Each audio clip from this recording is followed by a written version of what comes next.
네, 오늘은 플로티누스의 관상에 대해서 좀 이야기하겠습니다. 지난 시간에 이제 플라톤에 대해서 이야기했는데, 플라톤은 인간이 원래 이 누스의 세계, 즉 삼매의 세계에 살았고, 거기 안에서 이제 실체들을 직접 관상하면서 이제 살았다는 것입니다. 그러다가 이제 육체와 결합하면서 이제 망각하게 됐죠. 그래서 인간 안에 아름다움, 참된 것에 대해서 보는 시력을 상실했다. 그래서 인간은 멍하니 세상을 헤매는 존재가 되었다라고 이야기하고, 좀 인간 자체에 대한 뭐랄까요, 좀 부정적으로 이렇게 서술하고 있죠. 이에 비해서 플로티누스는 그런 부정적인 요소는 없습니다. 일자 맨 위에 이제 플라톤에 의하면 선의 이데아죠. 일자로부터 흘러 넘치는 거. 마치 우리가 분수 보면 맨 위에서 물이 밑으로 차서 넘쳐서 흘러가던, 일자로부터 흘러 넘쳐가지고 누스로 내려가고, 누스에서 흘러 넘쳐서 영혼으로 내려오고, 이렇게 유출된다는 걸, 그거 주장합니다. 특히 이제 플로티누스가 가장 좋아하는 비유가 이제 연못에 이제 돌을 던지면은, 돌에서 이제 파장이 일잖아요. 여기서 계속 이렇게 파장이 가운데서 퍼져나가죠. 밖으로.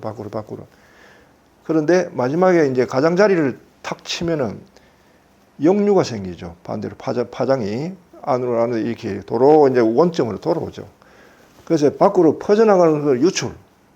그것이 끝에 닿아서 도로 안으로 돌아오는 성질을 가진 걸 이제 회귀. 그래서 모든 만물은 일자로부터 유출됐다가 다시 일자로부터 회귀하는 그런 전체적인 흐름 속에 있는 거죠. 그래서 관상이라고 할 때, 서양에서 관상이라고 할 때는 테오리아라고 하는데요. 테오리아. 이건 뭐냐 하면은 실제 리얼리티를 보는 거, 이데아의 세계를 보면서 관조하고 그것과 함께 머무르면서 음미하고 동하고 일치하는 그 전 과정을 테오리아라고 합니다. 우리가 보통 뭐 이론할 때 theory라고 그러죠. 그게 바로 여기서 나온 건데, 테오리아. 그래서 이제 서양에서 명상 우리가 하고 할 때 이제 테오리아하고 같이 통한다는 것입니다. 이 플로티누스가 이제 회귀할 때 어떻게 이제 올라가야 되느냐? 일자로부터 이제 영혼은 많이 멀어졌죠. 멀어진 만큼 그것이 뭐랄까, 진리로부터 많이 멀어지기 때문에 내적 마음의 눈 자체도 굉장히 흐려졌죠. 흐려졌기 때문에 이 내면의 눈을 밝히는 훈련을 구원하는 겁니다. 그 과정에서 이제 구원하는 게 어떤 거냐 하면은, 네.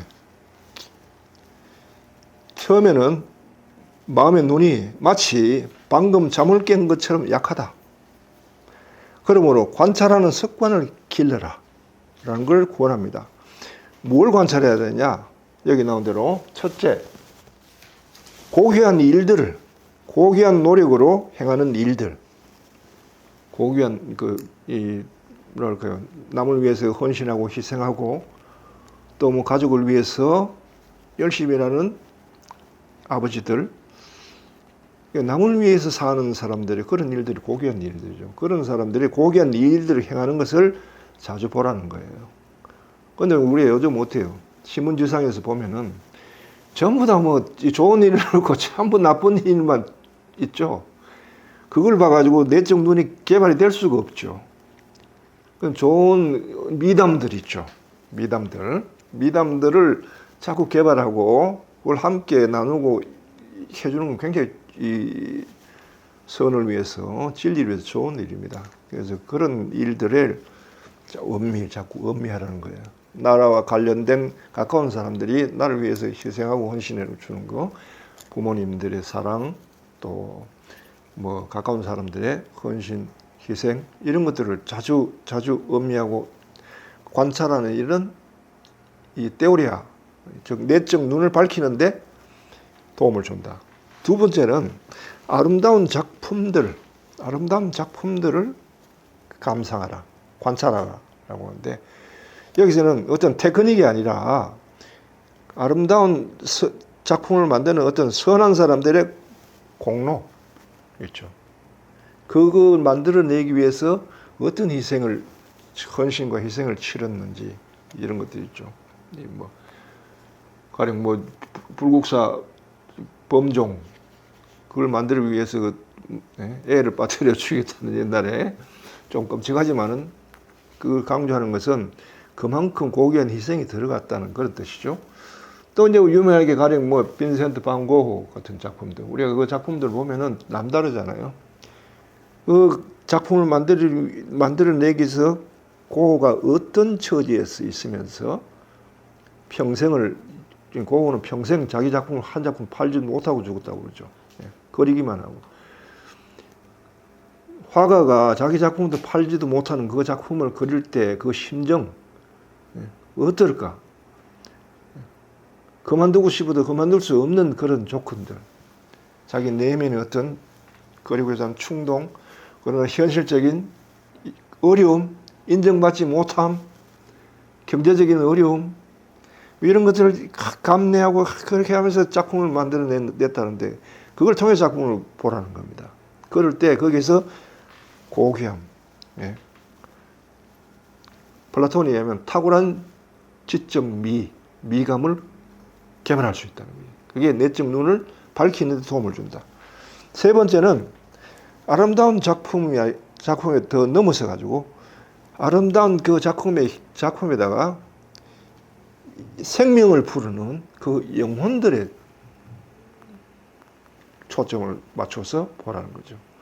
이제 반 고흐 이야기했지만 작품에서 넘어가 가지고 이 빈센트 반 고흐의 일생을 한번 관조를 해보라. 그 사람이 처음에는 목사의 아들로 태어났죠.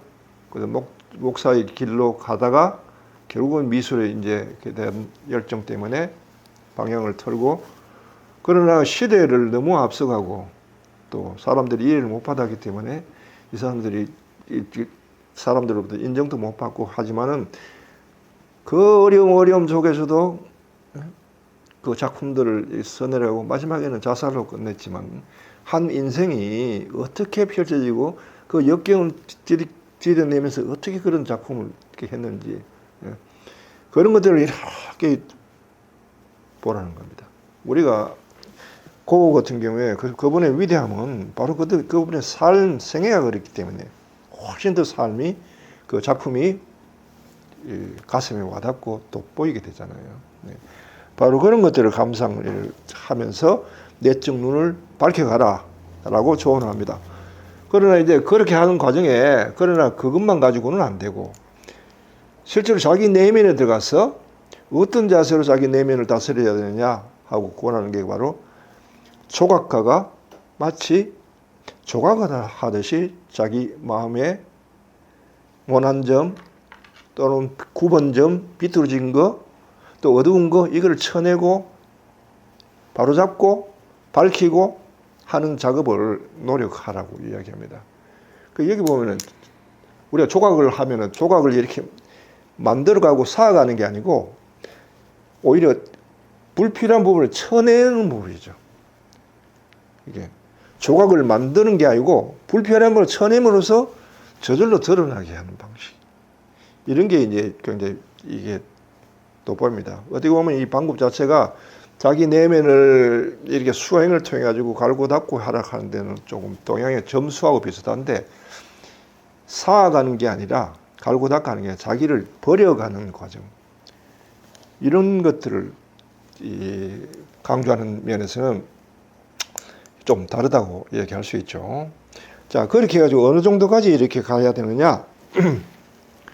자, 마음이 내적 고요해질 때까지 스스로 자신의 순수한 존재 속에 고요히 잠길 수 있을 때까지 하라.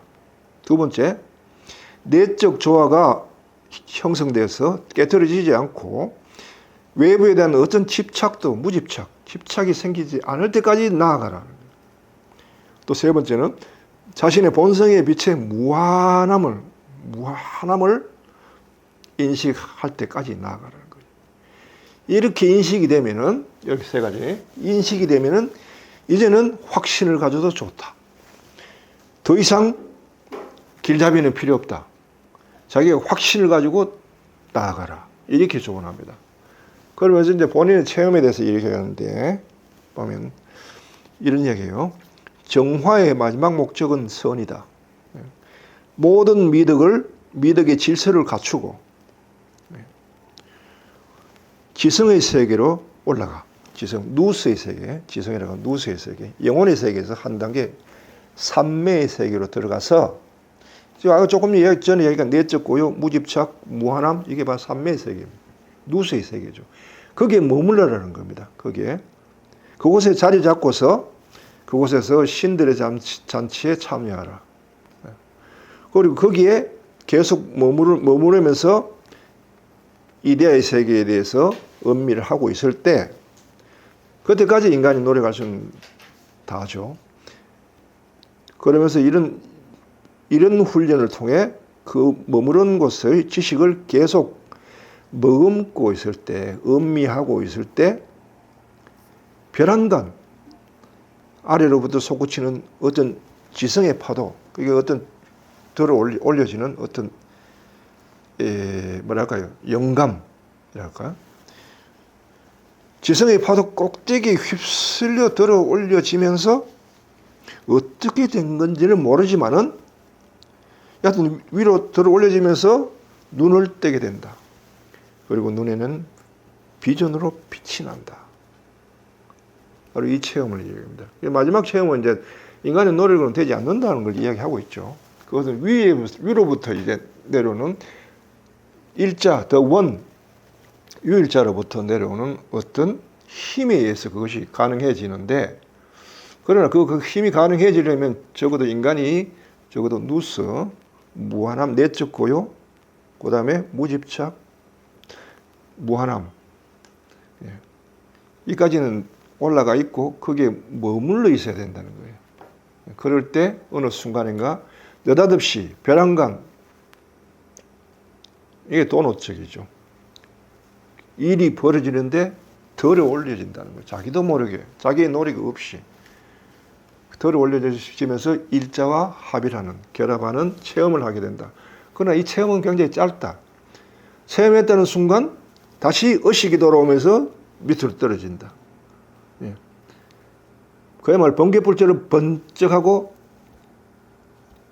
일치를 맛을 보고 내려오지만은 그 한 번의 입맞춤이 평생을 좌우할 만큼 그만큼 큰 거죠.